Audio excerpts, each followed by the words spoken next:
আসসালামু আলাইকুম। আশা করি সকলেই ভালো আছেন। অনুবাদ ওসমান চ্যানেলের আরো একটি নতুন এপিসোডে আপনাকে স্বাগতম।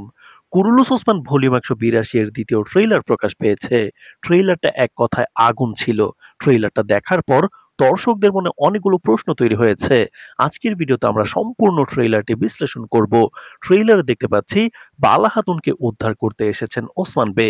তো কিভাবে কোন পরিকল্পনায় বালা হাতুনকে উদ্ধার করবেন ওসমান বে, সেই সাথে আলোচনা করব তাহলে কি হালিমা হাতুনকে চিনে ফেলবে ওসমান বে এবং বালা হাতুন? তাছাড়া বালা হাতুন কিভাবে সোফিয়াকে পরাস্ত করে হালিমা হাতুনকে খুঁজে বের করবে? সেই সাথে পুরো ট্রেইলারের আরো খুঁটিনাটি সকল বিষয় নিয়ে বিশ্লেষণ করব। সুতরাং সব প্রশ্নের উত্তর জানতে ভিডিওটি শেষ পর্যন্ত দেখতে থাকুন এবং নতুন হয়ে থাকলে চ্যানেলটি সাবস্ক্রাইব করে দিন। এখন থেকে সকল ট্রেইলার বিশ্লেষণ সহ গুরুত্বপূর্ণ আপডেটগুলো আমরা অনুবাদ ওসমান চ্যানেলে দিব। সুতরাং অবশ্যই সাবস্ক্রাইব করে রাখতে হবে। তো শুরুতে আমরা আলোচনা করব ওসমান বে কোন পরিকল্পনায় বালা হাতুনকে রক্ষা করবেন। তো দর্শক, ট্রেইলারে আমরা দেখতে পাচ্ছি ওসমান বে তার সন্তান ও আলবদের সাথে বালা হাতুনকে কিভাবে উদ্ধার করবেন, কিভাবে হামলা করবেন দুর্গে, সেই পরিকল্পনা করতেছেন।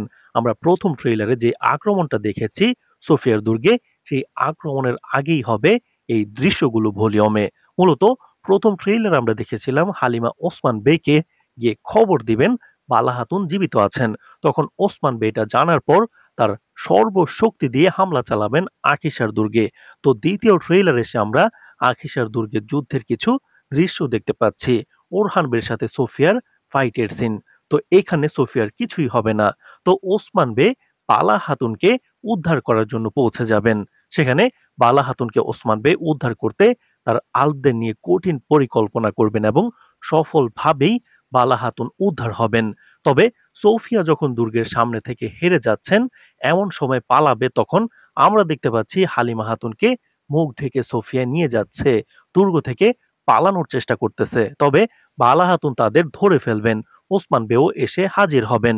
তখন বালা হাতুন ওসমান বেকে ট্রেইলারে বলতেছেন, আমাদের মেয়েকে আমরা খুঁজে পেয়েছি। সোফিয়া বলতেছে, শেষবারের মতো তোমরা হালিমার মুখটা দেখে নাও।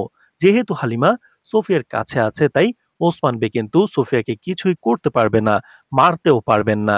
এখন প্রশ্ন হলো, এই যে মুখ ঢাকা মেয়েটা, এটা কি তাহলে সত্যি হালিমা হাতুন? আমাদের বিশ্লেষণ মতে কোনোভাবে এটা হালিমা হাতুন নয়, বরং তার জায়গায় অন্য আরেকজনকে সোফিয়া হালিমা হাতুন সাজিয়ে নিয়ে আসবেন ওসমান বে এবং বালা হাতুনকে বিভ্রান্ত করার জন্য। কারণ আপনারা যদি একটু খেয়াল করে দেখেন, হালিমা হাতুন আর সোফিয়া এখানে দাঁড়িয়ে আছেন, তাদের উচ্চতা ততটা কম বেশি নয়, কিন্তু এখানে মুখ ঢাকা মেয়েটা সোফিয়ার থেকে অনেকটাই খাটো। সুতরাং এটা হালিমা হাতুন হবে না। আমাদের মনে হচ্ছে সোফিয়া নিজেকে বাঁচানোর জন্য টোপ হিসেবে এই বিষয়টাকে ব্যবহার করবে, আর সোফিয়া এখান থেকে সঠিকভাবেই পালাতে সক্ষম হবেন। আর এটা যদি হালিমা হাতুন সত্যি হয়ে থাকে, তাহলে কিন্তু সোফিয়া হালিমা হাতুনকে মেরে ফেলবে, এমন একটা ভয় দেখিয়ে ওসমান বে এবং বালা হাতুনকে দূরে রাখবে এবং সে হালিমা হাতুনকে নিয়ে এখান থেকে পালাতে সক্ষম হবেন। তো ট্রেইলারে আরো একটি দৃশ্য আমরা দেখেছি, বালা হাতুন বাইজেন্টাইনদের পোশাক পরে সোফিয়াকে আক্রমণ করছেন পিছন দিক থেকে অতর্কিতভাবে।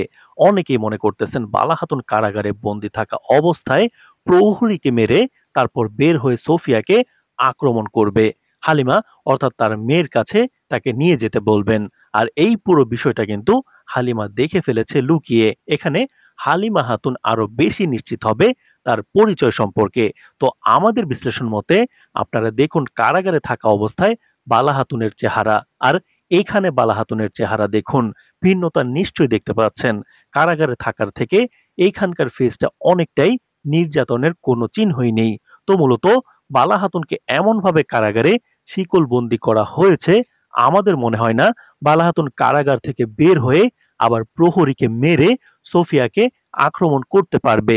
এখানে এমন একটা ঘটার সম্ভাবনা প্রবল যে ওসমান বে বালা হাতুনকে উদ্ধার করে নিয়ে যাওয়ার পর বালা হাতুন তার মেয়েকে যখন নিয়ে যেতে পারবে না, তখন তিনি, যেহেতু মা, তার মনে অনেক চিন্তা হবে মেয়ের জন্য, তিনি নিজে একাই আসবেন সোফিয়ার কাছে থেকে হালিমা হাতুনকে বাঁচিয়ে নিয়ে যাওয়ার জন্য।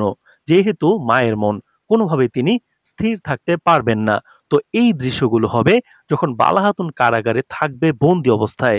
তখন সোফিয়া বালা হাতুনকে এনে দেখাবে, বলবে কিভাবে তিনি হালিমাকে অপহরণ করে এখানে এনে রেখেছিলেন। তো মূলত আগামী পর্বে হালিমা খাতুনকে ওসমান বে এবং বালা খাতুন পাবেন না। তবে তারা এটা জানবেন সোফিয়ার কাছেই তাদের মেয়ে রয়েছে। তবে অন্যদিকে হালিমা খাতুন নিজেই সোফিয়াকে বলবে, তাহলে কি আমি সেই হালিমা? হালিমা এটা সোফিয়াকেই বলবে কিনা নাকি নিজেকে নিজে বলতেছে এটা কিন্তু ক্লিয়ার বোঝা যাচ্ছে না। তবে সোফিয়াকে বললে সোফিয়া স্বীকার করবেন না। কিন্তু হালিমা তার পরিচয়ের পথে ৯০% এগিয়ে যাবে। এখানে আগামী পর্বের পরে আরো একটু রহস্যের জোট খোলা বাকি থাকবে। কিন্তু খুব শীঘ্রই হালিমা খাতুন তার পরিবারের সাথে মিলিত হবে। তো ট্রেইলারে আরো কিছু দৃশ্য ছিল, যেমন কমান্ডার উলুগান বসতিতে ওসমান বের বিরুদ্ধে পরিকল্পনা করতেছেন। এটা মূলত ওসমান বে গত ভলিউমে যখন বসতিতে আক্রমণ করেছিলেন সারুজাবের মৃত্যুর পরে ওসমান বে হঠাৎ হামলায় যখন উলুগানের হামলায় পিছু হটেছিলেন, তারপর উলুগান আবারও বসতিতে ফিরে আসবে, তারপর এই পরিকল্পনা করবেন। আর ট্রেইলারের আরো একটা দৃশ্য দেখতে পাচ্ছি, ওসমান বে সোফিয়া উলুগান তাদের কারাগারে আটকে ফেলেছেন এটা মনে হচ্ছে। মূলত ওসমান বে এখানে তাদের আটকে নিজেরাই দুর্গ থেকে বের হয়ে আসবেন নিরাপদে। শেষ মুহূর্তে মঙ্গলরা এসে আকিসার দুর্গ জয়ে বাধা প্রদান করতেও পারে। তো ট্রেইলারে আরেকটি দৃশ্যে ওরহান বে এবং আলাউদ্দিন বেকে ঐক্যবদ্ধ থাকার শপথ নিতে দেখতেছি আমরা। ইতিহাসেও কিন্তু এই দুই ভাই ঐক্যবদ্ধ থেকে ওসমানীয় সাম্রাজ্য বড় করে তুলেছেন। এছাড়া জেরকোতায় আল বলতেছেন পতন শুরু। তো মূলত আগামী ভলিউম থেকেই ওসমান বের উত্থান ও মঙ্গল ও বাইজেন্টাইনদের পতনের দিকটা শুরু হবে। তো দর্শক, এই ছিল ট্রেইলারের মোটামুটি আলোচনা। আপনার কাছে কি মনে হচ্ছে আগামী পর্বটা কতটা জমজমাট হবে হালিমা খাতুনকে ঘিরে? তো আপনার মতামতটা অবশ্যই কমেন্ট বক্সে জানিয়ে দিবেন। আজ এই পর্যন্তই, ধন্যবাদ।